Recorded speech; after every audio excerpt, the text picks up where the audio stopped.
Hello दोस्तों, स्वागत है एक बार फिर से आपका अ मूवी कीड़ा में। आज मैं एक्सप्लेन करने वाला हूँ 2009 में आई मूवी जिसका नाम है द रोड। यह एक बहुत बेहतरीन सर्वाइवल फिल्म है। कहानी पसंद आया तो वीडियो को लाइक कर देना और चैनल को सब्सक्राइब कर देना। तो चलो इस कहानी को शुरू से शुरू करते हैं।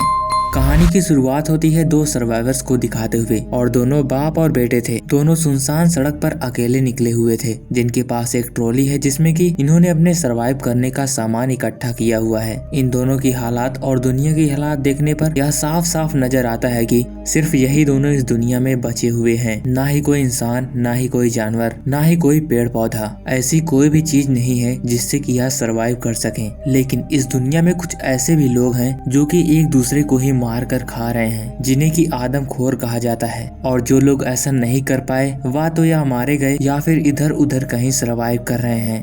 सड़क पर जॉन और उसका बेटा रास्ते में आगे बढ़ते जा रहे थे। तब जॉन अपने बेटे को बताता है कि देखो इसमें 2 गोली हैं। हमें इस गोली को उस समय यूज करना है जब हम बहुत मुसीबत में हो, या फिर कभी ऐसा समय आ जाए जब हमको अपने आप को मारना पड़े। तब तुम्हें क्या करना है कि इस रिवॉल्वर को अपने मुंह के अंदर डालना है और टिकट दबा देना है, जिससे कि तुरंत तुम्हारी मौत हो जाएगी। एक दिन जब जॉन अपने बेटे के साथ एक गाड़ी में सो रहा था, तभी बाहर से उसे एक ट्रक की आवाज आती है। वह उठकर देखता है कि एक टनल से उनकी ही ओर ट्रक आ रहा था और उनके पास बहुत सारे हथियार भी थे। जॉन तुरंत ही अपने बेटों को लेकर वहाँ से एक ढलान के नीचे जाकर छुप जाता है। उन्हीं ट्रक वाले में से एक आदमी जो कि पेशाब करने के लिए वहीं पर जाता है जहाँ पर जॉन और उसका बेटा छुपा हुआ थे, और वह उन्हें देख लेता है। जॉन तुरंत ही उस आदमी के ऊपर बंदूक तान देता है। जॉन उस आदमी को कहता है कि तुम चुपचाप यहाँ से वापस लौट जाओ, लेकिन वह आदमी चुपचाप सिर्फ जॉन के बेटे को देख रहा था। जॉन उससे पूछता है कि तुम लोग सर्वाइव करने के लिए खाते क्या हो? तब वह आदमी कहता है कि हमें जो कुछ मिल जाए हम खा लेते हैं। यानी कि यही सभी लोग आदमखोर थे जो कि जिंदा रहने के लिए इंसानों को भी खा जाते थे।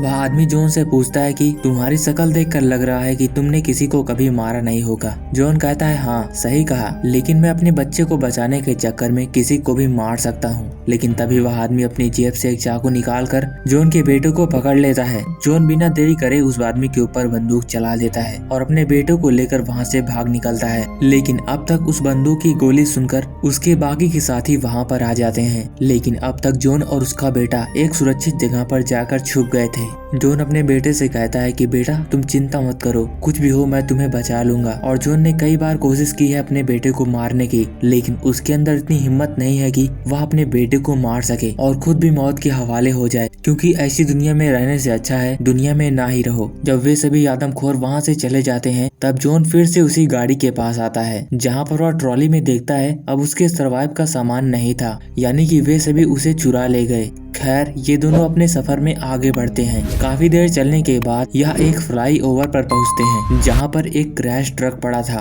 और ये दोनों आज की रात इसी ट्रक में बिताने वाले थे। जिसके बाद हम अगली सुबह का सीन देखते हैं जहां पर वो अपनी वाइफ की अंगूठी देख रहा था। फिर हमें पास्ट का टाइम दिखाया जाता है जब जॉन के बेटे का जन्म हुआ था और यह दुनिया खत्म होने की कगार पर थी। धरती पर कुछ ऐसा हुआ कि धरती के नीचे का वातावरण बदलने लगा, जानवर मरने लगे, फसल तबाह हो गई, और जब कुछ न खाने को बचा तो लोग एक दूसरे को ही मारकर खाने लगे। लेकिन जॉन और उसकी फैमिली ने ऐसा कभी नहीं किया। उनके पास जितना भी खाना था वे आखिरी तक उसी से सरवाइव करते रहे। लेकिन सरवाइव करते करते इतना वक्त बीत गया कि जॉन का बेटा भी काफी बड़ा हो गया। लेकिन एक दिन एक आदमी उन्हें मारने के लिए आया। जॉन बंदूक लेकर उस आदमी को मार देता है, जिससे कि इनकी एक गोली खत्म हो गई। दरअसल इनके पास सिर्फ 3 गोली थी और इन्होंने इसलिए बचा कर रखा था ताकि ये तीनों अपने आप को मार सकें, क्योंकि ये तीनों ऐसी मौत नहीं मरना चाहते थे जिसमें कि लोग इनके शरीर को खा जाएं। लेकिन अब सिर्फ 2 ही गोली बची थी। जॉन की वाइफ जॉन को काफी बुरा भला कहती है, क्योंकि उसे लग रहा था कि उन्हें अपने आप को पहले ही मार देना चाहिए था, क्योंकि वह ऐसी दुनिया में एक न एक दिन मर ही जाएंगे।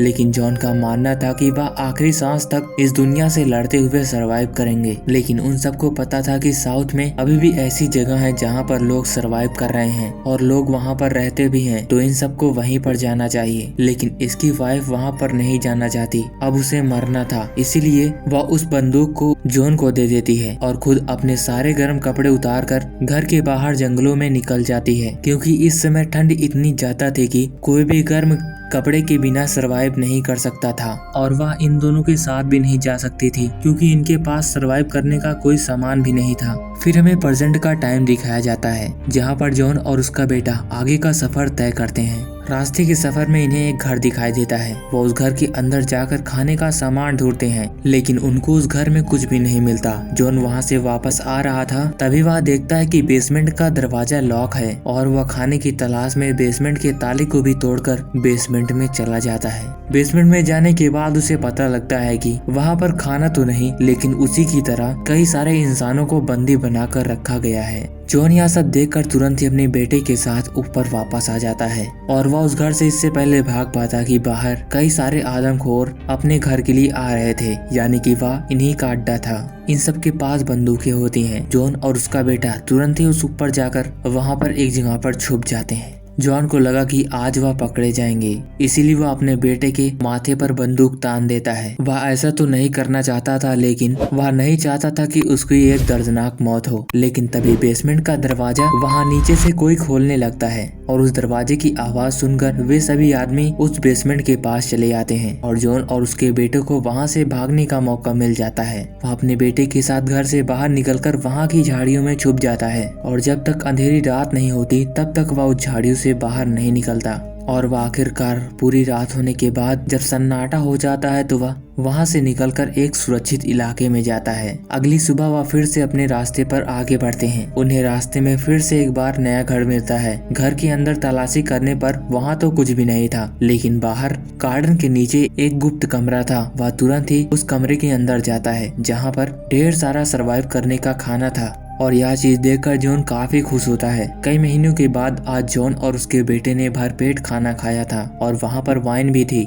जॉन वाइन भी खूब पीता है लेकिन रात को जब वह वहाँ पर सो रहे थे ऊपर से कदमों की आवाज आती है। जॉन का बेटा कहता है कि शायद वह जानवर होंगे लेकिन जॉन कहता है कि यहाँ पर कोई जानवर नहीं है, यह जगह सुरक्षित नहीं है, हमें यहाँ से जल्द निकलना होगा। इसीलिए वह अगली सुबह एक ट्रॉली में बहुत सारा खाना इकट्ठा करके वहाँ से साउथ की ओर निकल जाए। रास्ते में जॉन की अब तबीयत भी खराब होना शुरू हो गई थी लेकिन उसके अंदर एक आशा था कि वह कभी न कभी उस सुरक्षित स्थान पर पहुँच जाएगा और वह इसी आशा में अपने बेटे के साथ अपने सफर में बढ़ता रहता है। वह अपने बेटे को नक्शा दिखाता है ताकि वह अगर कभी नहीं रहे तब भी वह उस जगह पर जाकर पहुंच सके। जॉन के बेटे की एक इच्छा थी कि वह नीला समुद्र देखे लेकिन जब ये सभी वहां पर पहुंचते हैं तब उसका पानी नीला नहीं बल्कि काला था। चारों तरफ सिर्फ धुंध फैली हुई थी, दूर दूर तक कुछ भी नहीं दिख रहा था। जॉन अपनी दूरबीन से उस समुद्र के बीच में देखता है जहाँ पर उसे एक शिप दिखाई देती है जो कि एक जगह पर बंद पड़ी थी। जॉन अपने बेटे को बंदूक देकर वहीं रोकता है और कहता है कि जैसा मैंने सिखाया है वैसा ही करना और खुद अकेले उस समुद्र से होते हुए उस शिप तक जा पहुँचता है। इधर जॉन का बेटा सो चुका था। जब उसकी आँख खुलती है तो वह देखता है कि उसका सारा सामान चोरी हो चुका है और वह बीच पर अकेला बैठा हुआ था। तभी वहाँ पर जॉन भी वापस आ जाता है। उसकी ऐसी हालात देखकर वह भी काफी गुस्सा होता है। जॉन के गर्म कपड़े और उसका जूता भी चोरी हो गया था। वह तुरंत ही अपने बेटों को लिए उसी ओर भागता रहता है जिस ओर वह आदमी ट्रॉली लेकर भागा था क्योंकि वह उनके पहियों के निशान को फॉलो कर रहा था और वह आदमी उसे मिल भी जाता है। जॉन तुरंत ही उस आदमी को रोककर अपने सारे सामान की मांग करता है। जॉन उसके ऊपर बंदूक तान देता है, उससे अपना सारा सामान छीन लेता है। यह सब देखकर जॉन के बेटे को बुरा लग रहा था लेकिन जॉन अपना सारा सामान लेकर उसे उसकी हालात पर छोड़कर वहाँ से लौट आता है। लेकिन बाद में जॉन का बेटा उससे नहीं बोलता, उससे नाराज होता है तो जॉन फिर से एक बार उसी जगह पर जाता है जहाँ पर वह आदमी था लेकिन अब वहाँ पर कोई नहीं था। इसीलिए वह उसके लिए वहाँ पर कुछ गर्म कपड़े और खाना रख के वहाँ से आगे बढ़ जाता है। रास्ते में जाते जाते इनको एक घर मिलता है। वह उस घर के सामने से जा रहे थे तभी ऊपर से एक तीर चलकर जॉन को लग जाता है। वह तुरंत ही ट्रॉली के पीछे छुपता है लेकिन एक तीर उसकी पैर पर भी लग जाता है। लेकिन जॉन जब उस शिप पर गया हुआ था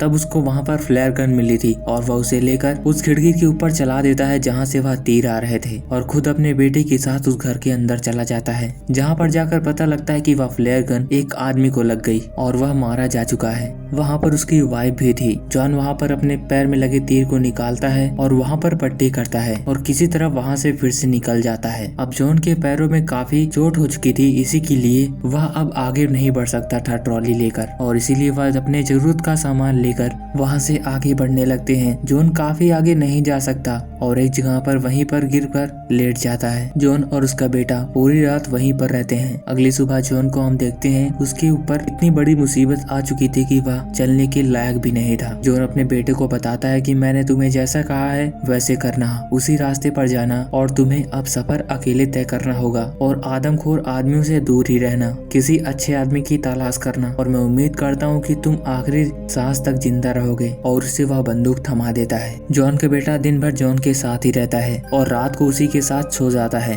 लेकिन सुबह उठकर पता लगता है कि जॉन की अब मृत्यु हो चुकी थी। जॉन के बेटे की आंखें भी अब नम हो चुकी थी, आंसू से बह रही थी, लेकिन उसे अब आगे सफर अकेले ही तय करना होगा। वह अपने पास उस गन को रख कर अकेले वहाँ से निकलने की तैयारी कर लेता है, लेकिन तभी वहाँ पर एक आदमी आता है। जॉन का बेटा तुरंत ही उसके ऊपर बंदूक तान देता है और उससे पूछता है क्या तुम अच्छे आदमी हो? तब वह आदमी बताता है हाँ मैं अच्छा आदमी हूँ, मैं अपनी फैमिली के साथ हूँ जिसमें कि मेरे 2 बच्चे हैं और मेरी वाइफ भी है। वह आदमी जॉन को कहता है तुम्हारे पास सिर्फ 2 चॉइस है, या तो तुम मेरे साथ चलो या तुम अकेले सफर तय करो, और तुम्हारे डैड तो अब मर चुके और हम लोग कई दिनों से तुम्हारे सबका पीछा कर रहे हैं, शायद तुम्हें यह बात पता न लगी हो। जिसके बाद जॉन का बेटा एक बार फिर से जॉन के पास जाता है, जहाँ पर वह उसे एक बार आखिरी विदा कर उसे किस लेकर उस आदमी के पास पहुँच जाता है, जहाँ पर अब उसकी वाइफ और बच्चे भी आ चुके थे और उनके पास एक कुत्ता भी था। लेकिन जॉन का बेटा उन सबको देखकर सन्न था, क्योंकि उसके डैड ने बताया था कि यहाँ पर ज्यादातर लोग आदमखोर ही हैं। अब जॉन को यह पता नहीं चल रहा था कि यह आदमखोर हैं या फिर नहीं, क्या इनके साथ जाना चाहिए